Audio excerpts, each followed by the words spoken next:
All across New England, an epidemic of opioid addiction and overdose. When you're thick into this disease of addiction, you have three alternatives: recovery, jail, or death, because there's really nothing else.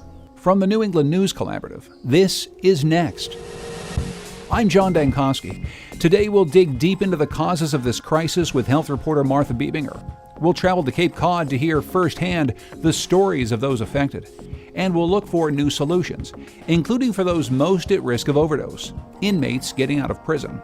They say the old ways don't work. Get your life together, here's a $50 Walmart card and I'll move on, and it's never been successful. We'll also examine the role of New England's traditional dairy industry in creating the landscapes we love. That working landscape that people so cherish about New England. The dairy farms are the lion's share of what people see.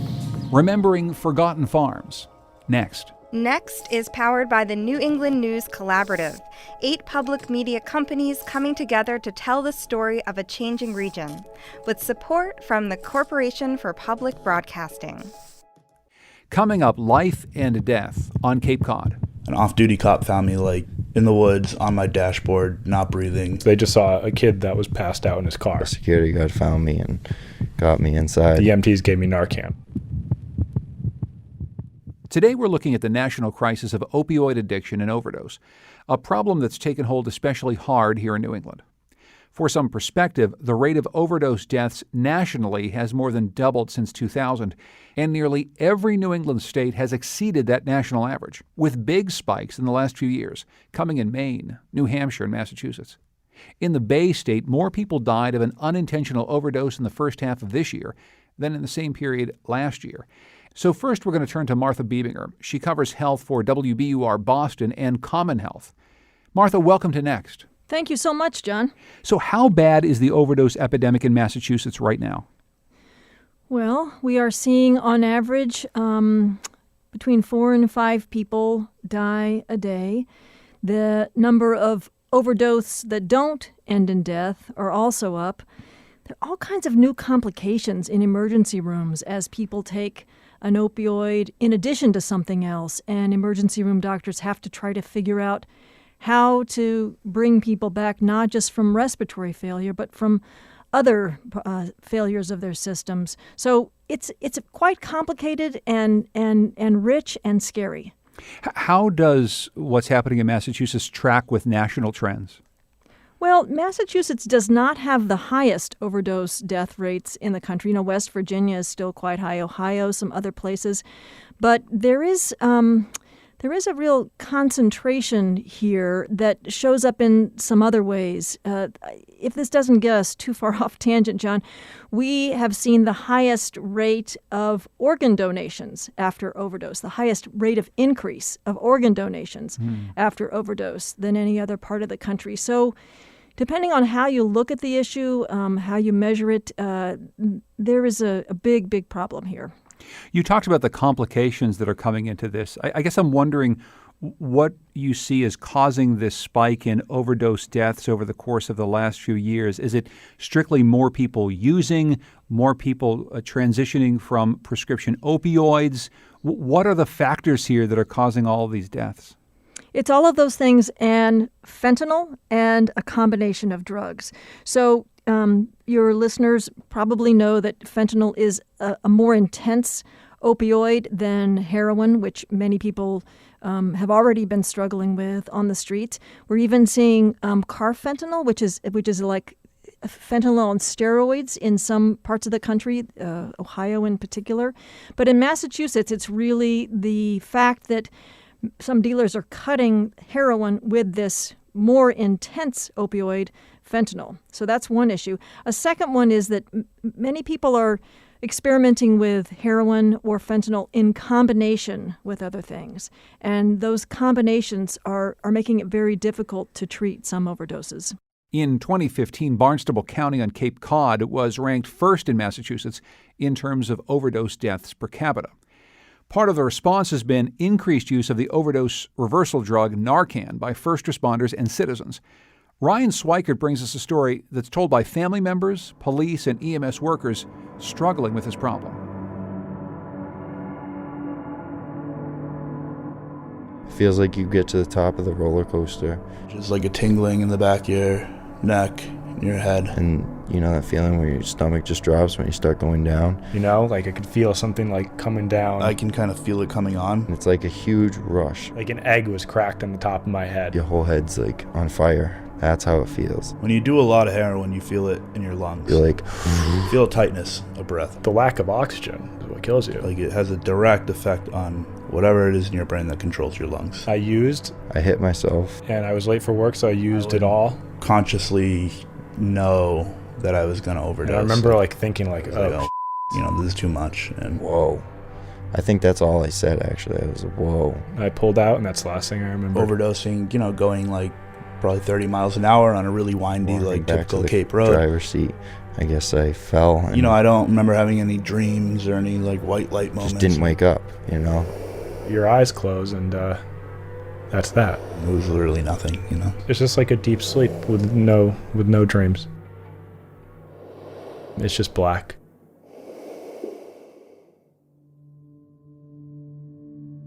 You know what? It was the winter. It was February, but it was a Wednesday. On Wednesday nights, my husband and the kids go bowling, and it's my time to be home alone, and I go to bed early usually. I heard them come in, and I didn't get up or anything, and I think that there was a friend with them, and my son had to drive the friend home.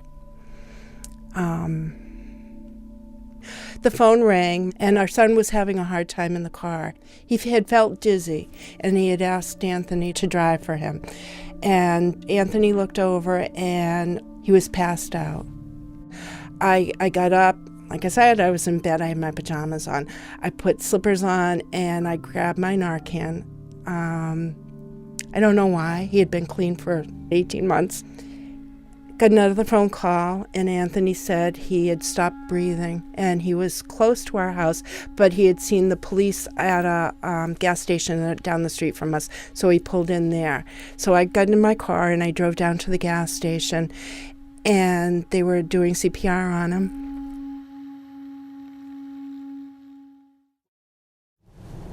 We get the call, you know, it could be, you know, an overdose, come in as an overdose, come in as a possible overdose. And we'll respond, you know, like a medical emergency, lights and sirens. You call that, you know, somebody, male or female, is passed out either in a parking lot or on a bench or in a car. You know, we get there and there's somebody passed out in the bathroom. And they're blue, and they're not breathing. That's a sign of someone that is dead or near death. Just like any time that the body doesn't have enough oxygen, it starts affecting the brain. The brain actually is very selfish, so it starts shunting the blood away from the extremities. And that's why the fingers will start turning blue and the lips will start turning blue, because to the brain, those parts aren't important. On the side of the gas station, I think there were two cruisers, and they had him on the ground between the cruiser and the store. Either his shirt was off or unbuttoned, or his chest was exposed. It didn't appear to be breathing. I was scared to death. I believe at that time they told me they had found a needle, so I said, I've got Narcan. I was all thumbs at that point. I kept dropping it. So I said, Donna, you got to put your big girl pants on and do this. So I went and sat in front of the police cruiser because the lights from the headlights were good. And I put it together, and I went and gave him the Narcan, and nothing happened. So I went back down and put my second vial together. And at that point, one of the paramedics, who I know well, came over and he put his hand on my shoulder and he said, "It's okay, Donna, I'm here now." And he took the Narcan from me and he gave the second dose. Within a minute, you can start to see the color come back in their face, chest start to rise, and then he came to, and he said he could hear me talking, and he knew everything, was okay. He doesn't know what happened before that. An off-duty cop found me, in the woods on my dashboard, not breathing. They just saw a kid that was passed out in his car. A security guard found me and got me inside. The EMTs gave me Narcan. They said I was the color of a blue Gatorade when I woke up in the hospital. I woke up in the back of an ambulance, two EMTs. With a cop standing over me. I saw my brother, and then I saw the nurse in front of me. I woke up more just confused and overwhelmed. I was like, what the heck just happened? With like a pounding headache and like in a neck brace. I had pulled out into 2 lanes of traffic. They had to break me out of the car. I was in shock. I didn't even know what to tell them. I was embarrassed. I was thankful. There are people who wake up and are confused. There are some people that wake up swinging. There are some people who wake up yelling. And then there are other people who just wake up. Understand that if a person overdoses and they're given Narcan, they immediately go into withdrawal. And now they're dope sick. I think everybody's heard about people going into the emergency room and coming out and shooting up in their car before they even leave the parking lot. I know we've had an individual like multiple times in one weekend. I know that, so it could, within the same, probably twice in the same 24-hour period. Obviously, just they're not ready to, for recovery yet, and they just keep on using.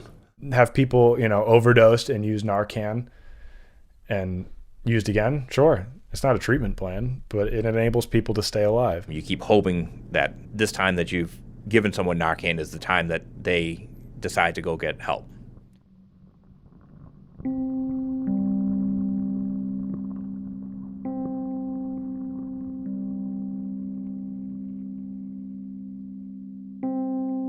I'd like to say that was the end of it for him, but it wasn't. The calling is more than something I can understand. Imagine sitting at a table and like being famished, like wanting to eat so bad, and the food's right in front of you, and knowing that that food is slowly killing you. But how do you tell somebody like, oh, don't eat? It's like, I'm hungry, and it's hardwired into me. I'm gonna be hungry. To resist that urge is really tough.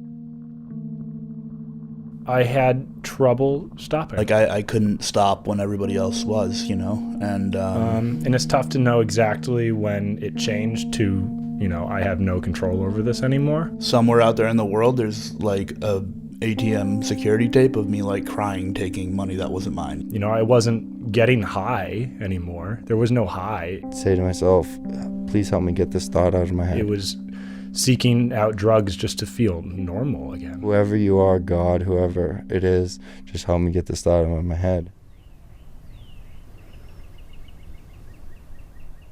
He actually had overdosed 17 times. Unless you have it in your heart, the brain says, I want to be clean. It doesn't always work that way, because sometimes I think the body, the disease of the thing, sucks you in so much. He had been in a detox at Gosnold. He had just come out about 5 days before that. And it was the first time I absolutely said to him, you are not coming home. And he called me the next morning. He said, Mom, I really want to get into this sober home, but I'm afraid if I'm not home that I'll never stay clean to get there. So I said, okay, come on home. So he did. He was safe at home with me. But you're never safe. It doesn't matter where you are, you're never safe. I came home and found him. I always feel like when you're thick into this disease of addiction, you have 3 alternatives: recovery, jail, or death. Because there's really nothing else. He's done all 3 now.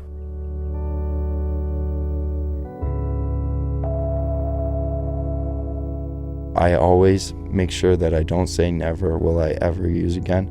I don't want to ever use again, and I'm going to keep working towards that. But I don't know, I try not to look too far down the road. I try to it's corny and it's cliche, but I really try and keep it in today. I know I don't want to use today, and I know I probably won't want to use tomorrow either. I got clean again, and I've been clean ever since. 20 months. 3.5 years now? It'll be 3 years in July. I feel good. I feel real good. I feel like I'm never turning back now. I have too much to live for.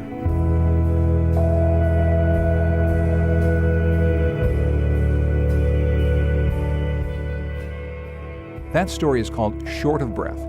It's by Ryan Sweikert, produced as part of the Transom Story Workshop. Thanks to PRX. This is Next. I'm John Dankosky, and I'm joined by health reporter Martha Bebinger of WBUR.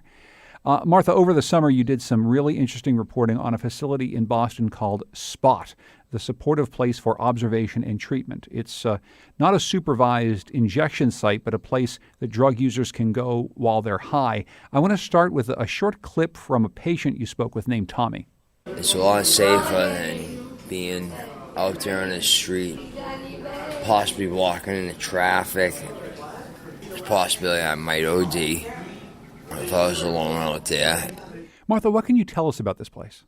It's on the first floor of the Boston Healthcare for the Homeless program. It's in their former conference room. They turned their conference room into what looks like a mini clinic. There are reclining armchairs, lots of poles that can hold IV bags. There's probably a dozen green oxygen canisters over in one corner because they find themselves giving a lot of oxygen to people to try to keep their oxygen levels up so that they won't go into the overdose state. It's staffed by a nurse and a peer counselor during the regular business hours. There is a doctor on hand if needed, and that person is called in often because they do have people go into overdose. This clinic is across the street from the Boston Medical Center, so if they have a patient who needs more serious care than they can provide in this clinic, they rush them across the street to the emergency room.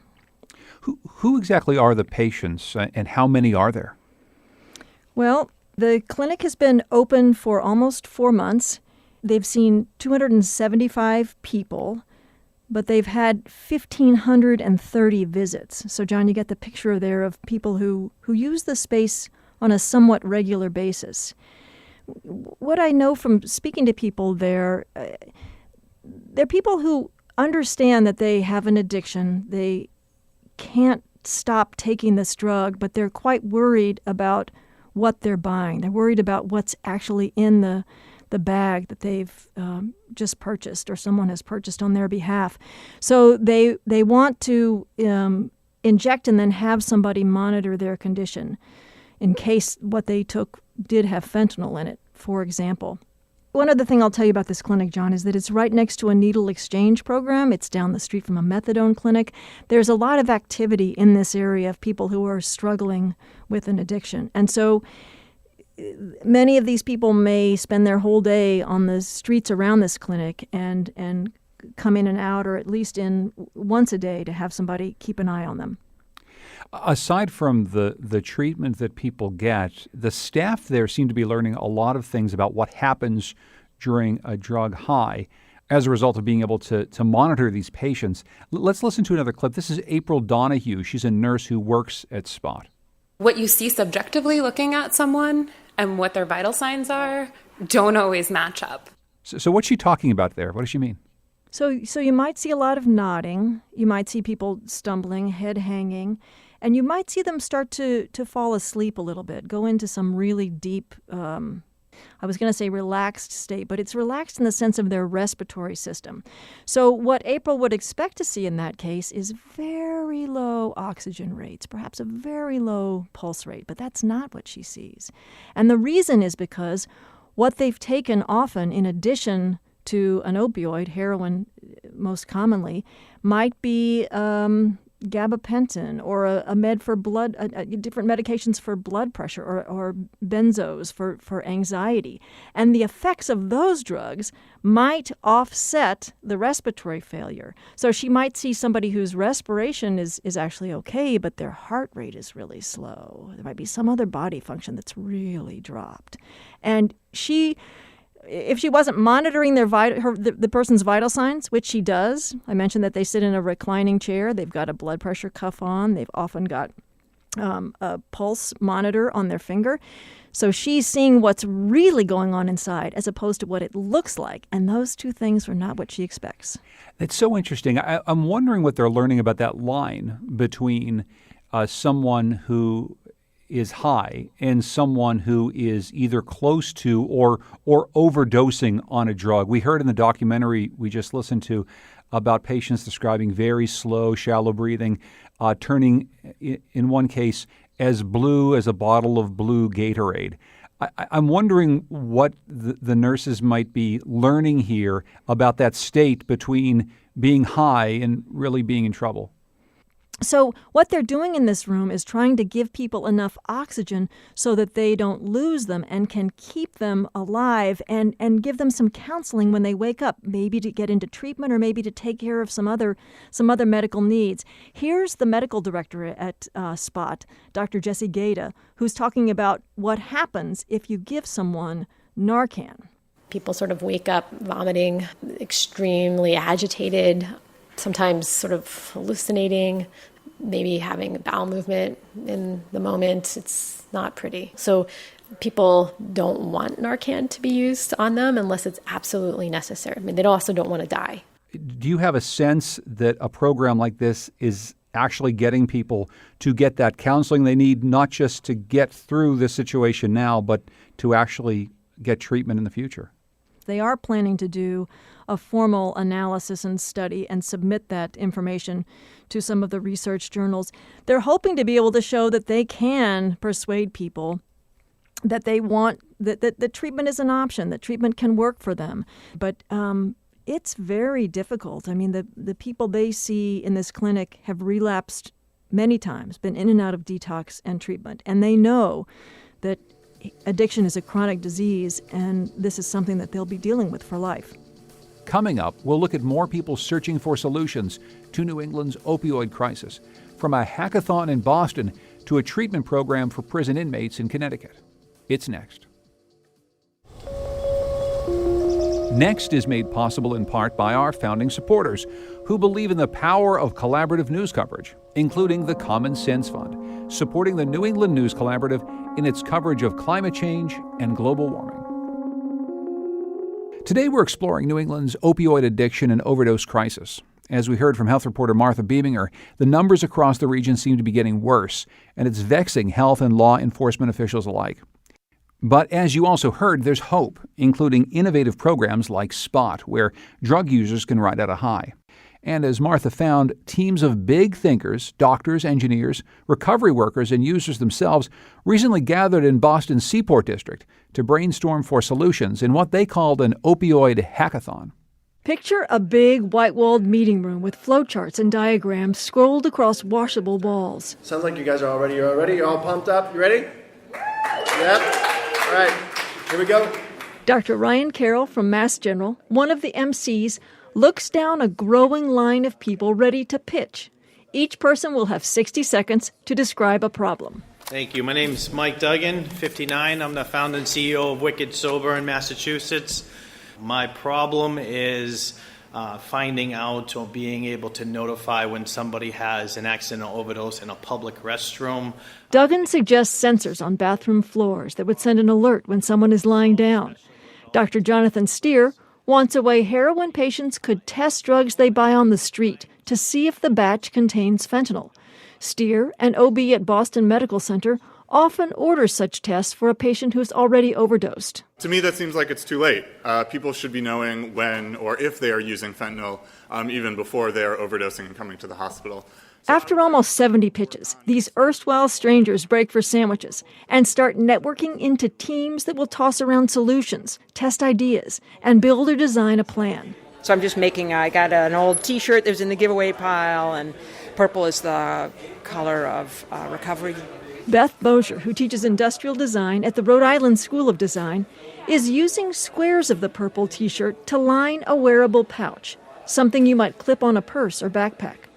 The pouch would contain naloxone, the drug that reverses an opioid overdose, and be a visible sign that the wearer is an ally. The project is really about more than just having the medication there if someone goes into an overdose where you could save a life with it, but it's also to help try to counteract the stigma and the shame. As soon as you start having a metric of cost per life saved, that's a metric that people really want to know. Dr. Ben Bernot from Mass General sits around a table with members of the naloxone pouch team working out a business plan.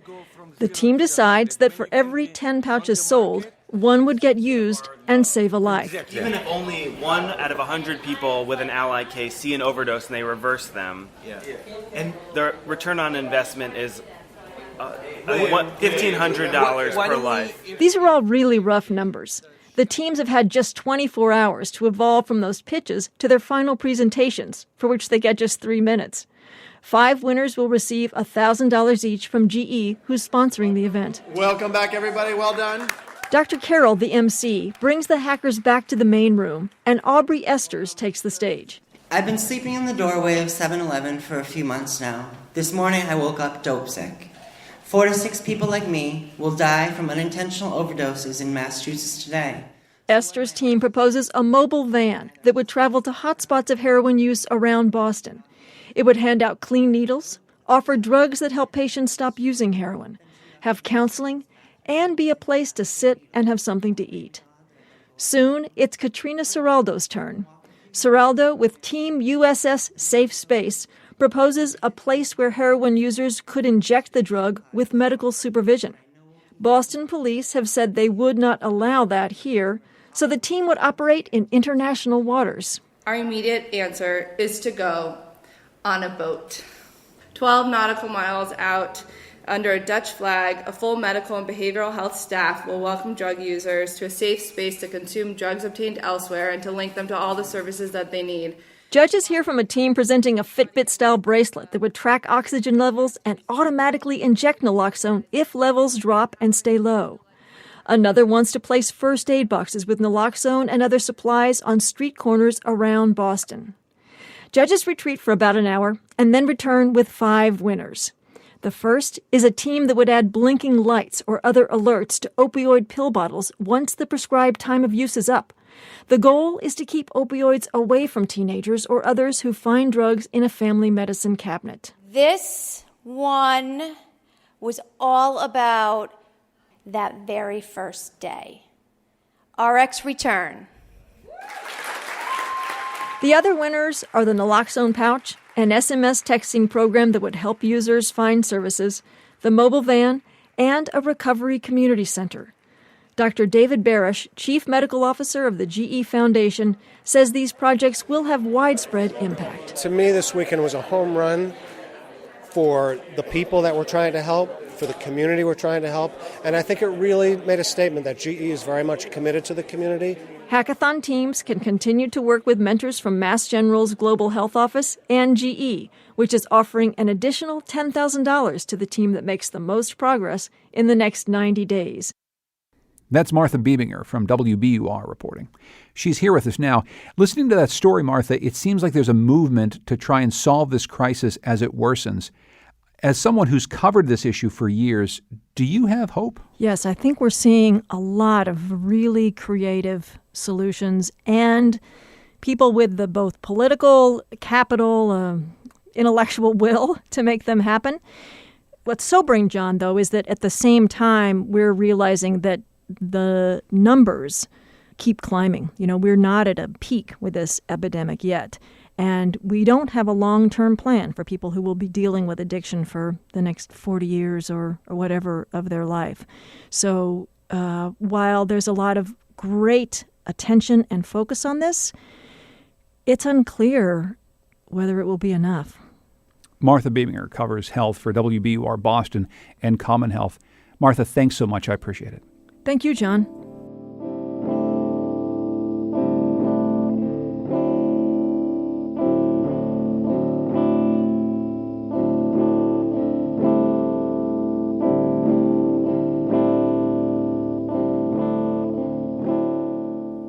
The group that's most at risk for a fatal opioid overdose is ex-prisoners in the first few weeks after being released.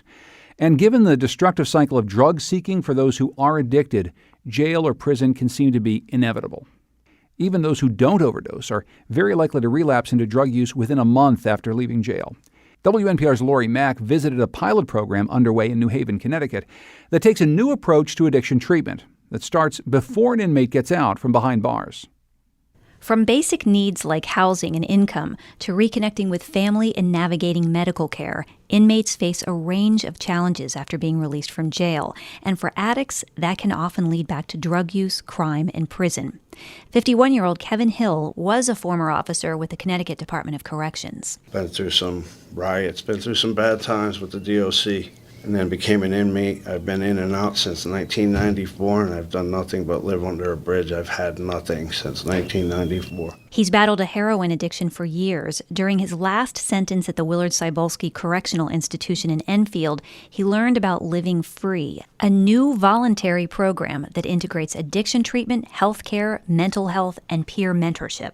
We're at the program's Maine clinic in New Haven with Yale psychiatry professor Sherry McKee. She says inmates need to know that their risk for overdose is exceptionally high once they're released. Because individuals have lost their tolerance, and without the education that they've lost their tolerance, they're at very high risk of overdosing. Kevin Hill seems uneasy at first telling his story, but he's anxious to credit the program with helping him maintain his sobriety after being released.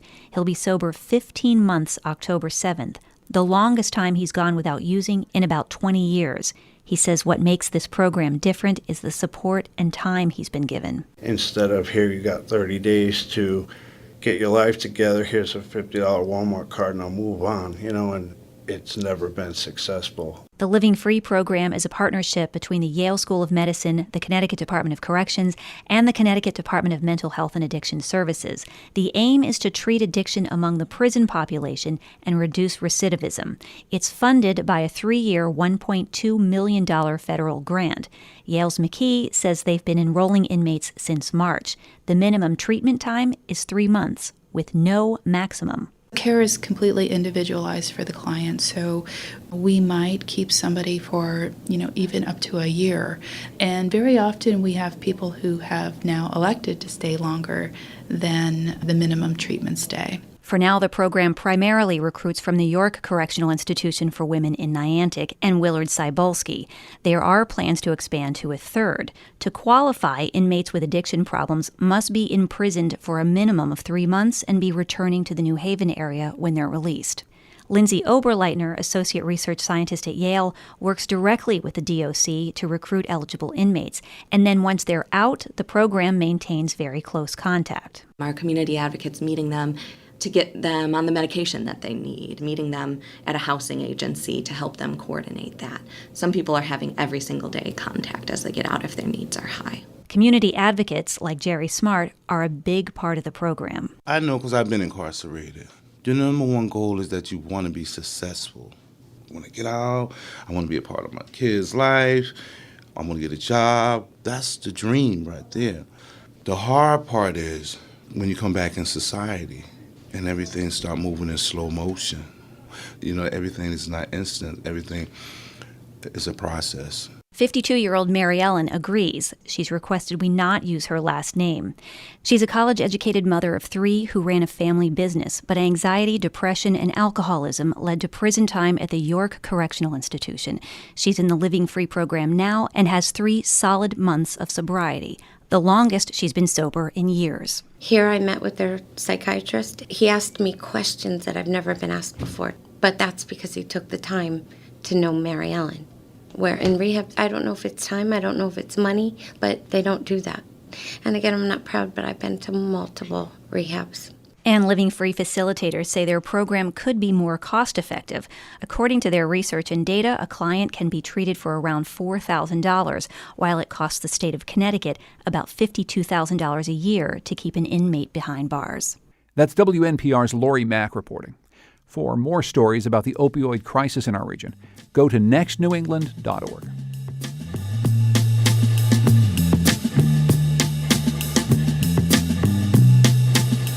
Now a quick letter to the editor about our episode in late August that looked at a secession movement in New England.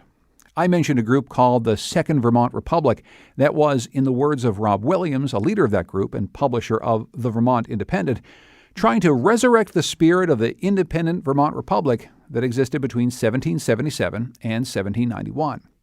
In that segment, I said the following: the Second Vermont Republic movement is also not without controversy.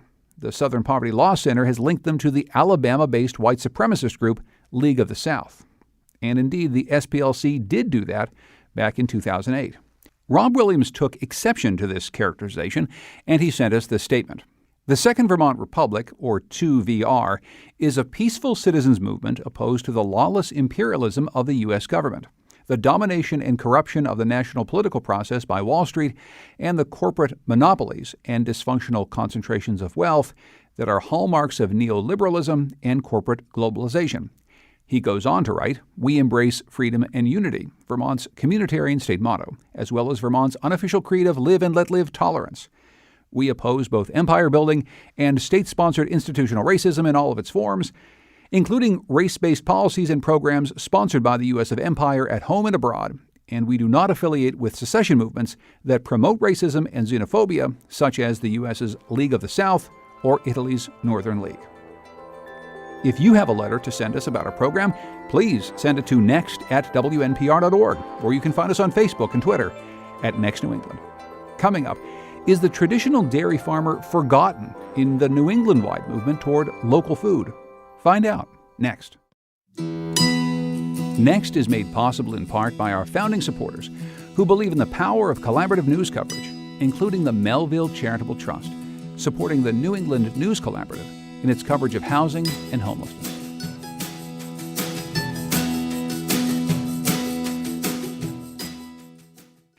The harvest season in New England will wrap up soon, but for our region's principal agricultural product, dairy, production never stops.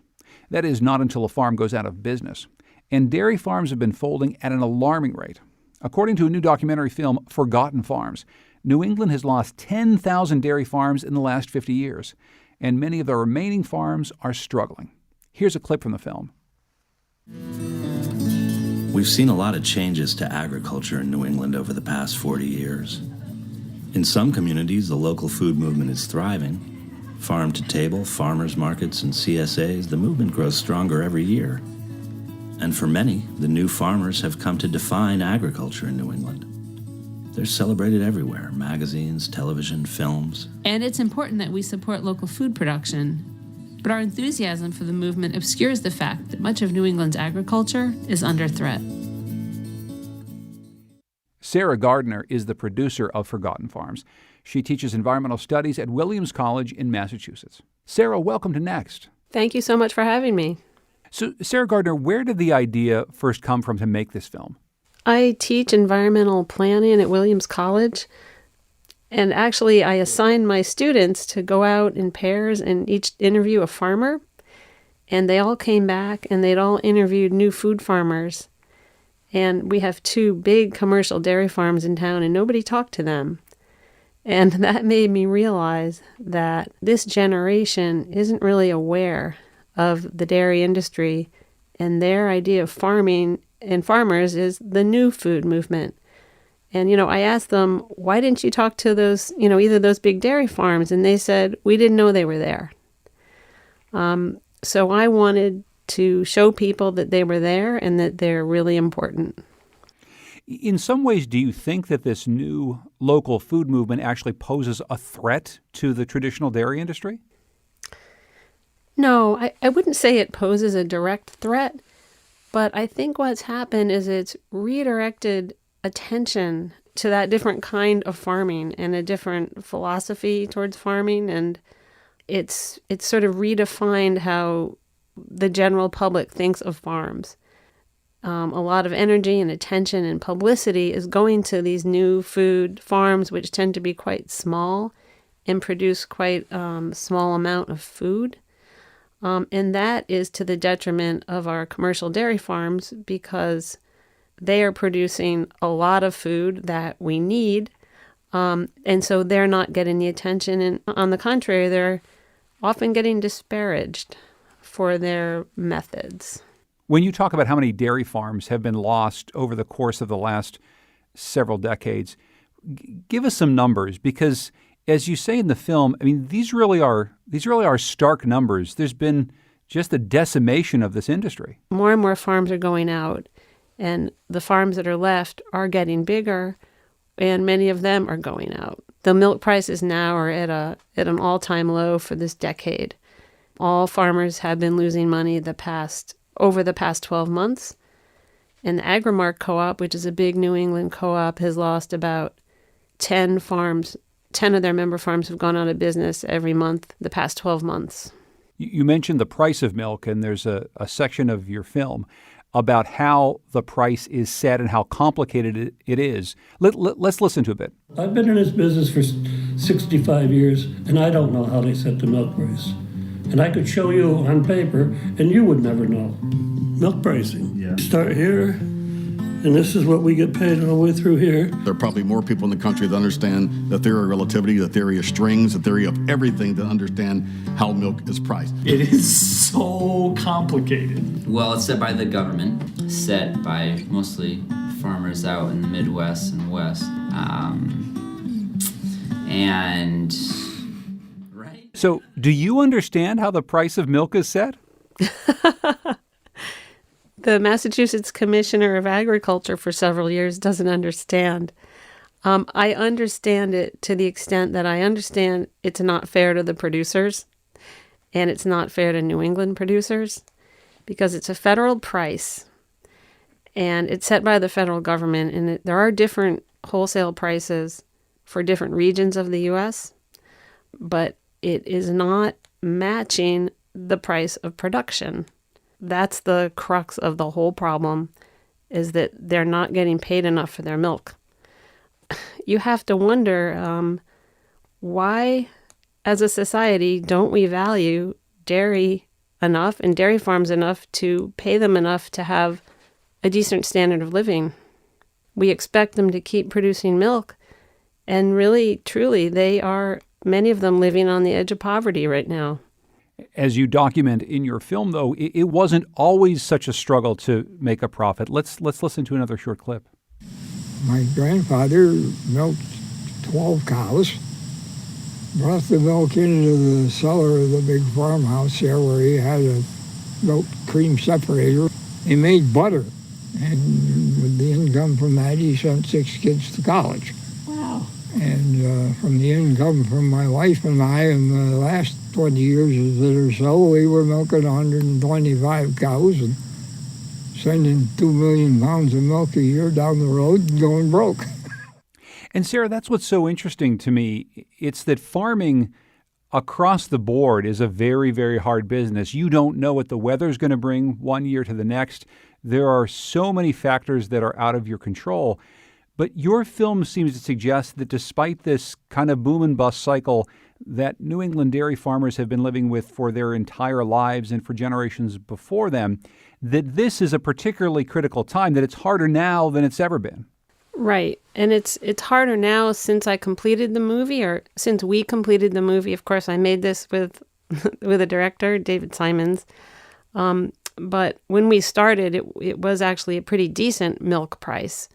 But things have gotten worse, and as I say, it's sadly ironic that now that the film is out, the title has become even more relevant. And we have the new food movement, and one of the problems with that for dairy farmers is that they're upping the numbers of farms. So as I think Laureen Merrill says in the film, in New Hampshire, according to the census, has 4,000 farms. But something like 75% of those earn less than $10,000 a year. So if you look at the numbers, if you pick up a magazine or go to a restaurant that's a farm-to-table restaurant, you get the impression that this is a thriving new food movement and that it's producing a lot of food and that the farmers are making a lot of money and it's really wonderful. And it's not really. It's a very small amount of food. And a lot of these new farms are also losing money, and they're also struggling. So nobody is doing really well in this new food movement, with the exception of some CSAs that are very, a pretty successful model. And then some farms that are actually owned by restaurants where there's this direct relationship. That seems to be a good model. Let's listen to another short clip from the film. We figure in New Hampshire that more than 70% of our farmed land, actively farmed land, is supporting dairy cattle. That working landscape that people so cherish about New England. The dairy farms are the lion's share of what people see. And it's funny because people don't think of dairy farms, and maybe they don't like them, but what they hate even more is when all of a sudden their piece of wide open land that somebody used to manage is now turning into houses. A lot of the people who own property in rural or suburban areas love the notion of the farm. They love the view that it provides, but they don't always like two things: the high taxes they pay, and sometimes a new housing development might help to defray some of those costs, and they don't love the smell. And so how are those two things playing real important roles in the struggles that farmers are having today? It's really hard for these farmers. You know, people complain about them driving their farm equipment on the road. They complain about their spreading manure. They might complain about the noise. I don't like to think it's hypocrisy. I like to think it's naivete. The land is very visible, but the product isn't visible to the community as a local product. And so people just really don't get it, and they complain a lot, and they maybe don't even make the connection that this beautiful open 300 acres is there because of the dairy farmer. So, I mean, one reason we made this film is to sort of be the voice for dairy farmers, and we really mostly made it for that audience who are aficionados and followers of the new food movement, to say, hey, look, this is the original local food in New England. It's milk. It's the biggest local food product. We're more sufficient for dairy products than any other food product. And it should be considered a local food, and we should all, appreciate it for that. So what do you think needs to change for the dairy farm industry in New England to have more of a future? Is it about federal policy and setting milk prices? Does it have to do with land use practices or just people's attitudes toward farming? I mean, what is it you think needs to change? Of course, I think attitudes need to change, and but I don't think that's enough, and I don't think it's going to happen soon enough. Like I said, this is a crisis right now. We could lose all the farms left in New England, and we already have less than 2,000. They're going out at quite a clip, especially in states that have no support programs. New Hampshire and Vermont don't have any support, any price supports. Neither does Rhode Island. There are programs that work a little bit. For example, Massachusetts has a dairy farm tax credit. It's just keeping the bottom from falling out. It's not a panacea, but it's better than nothing. And it's kept a lot of Massachusetts farms farming this past year. New Hampshire is losing farms at a much faster rate because they have some program on the books, but it's not funded. Other states have found some other solutions. Maine has tax abatement program for farmland and farmhouses, which is very helpful. I don't think the federal government is going to offer a solution. The last farm bill actually made things a lot worse for dairy farmers. It's got to come from the state, and also there are things that local governments can do. They can reduce their property taxes that they're assessed at, for example. I don't think people quite realize when we show our film, most of the people in the audience afterwards say, I had no idea this was such a crisis. So I like to believe that if people knew what was going on, they would care, and they would want to, pass policies that would help their farms stay open. Once people see the film, they really get it, and they all, their hands shoot up and they say, what can we do to help? The film is called Forgotten Farms.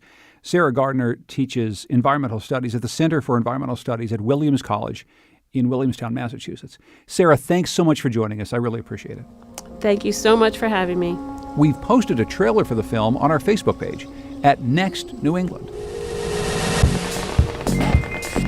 Next is produced at WNPR by Andrea Maraskin. The executive producer is Katie Tolarski. The digital editor is Heather Brandon. Production help this week from Patrick Gray and Mike Garth. Our theme music is by composer Todd Merrill. You can hear more of his music at toddmerrill.com. Thanks also to Goodnight Blue Moon for their song, New England. The New England News Collaborative is funded in part by the Corporation for Public Broadcasting, empowered by WBUR Boston, Vermont Public Radio, New Hampshire Public Radio, Maine Public Radio, Rhode Island Public Radio, WSHU Public Radio Group, New England Public Radio, and WNPR.